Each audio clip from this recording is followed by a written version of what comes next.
जी अस्सलाम वालेकुम। अभी हम यहाँ पे आए हैं पीपल्स पार्टी के जो इंफॉर्मेशन डेस्क बने हैं उसके सामने हम खड़े हैं। तो भाई ने जो वोट दे के आए तो हम इनसे पूछ रहे थे कि किस पार्टी को वोट दिए और इनकी क्या उम्मीद है।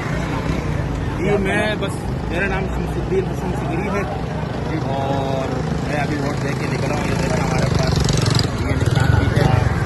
तो वोट देना क्योंकि ये आम आदमी और उसका एक ताकत है उसको पर्ची इस्तेमाल करना चाहिए। और जिस पार्टी को आप पसंद करते हैं किसी रीजन की बुनियाद पे मंशूर की बुनियाद पे तो आप लाजमी उसको वोट दें, क्योंकि यही वो एक हथियार है जो हम तलवार और तीर और गोली के बजाय हम वर्जी से हम कोई बेहतरी ला सकते हैं पुरअमन तरीके से।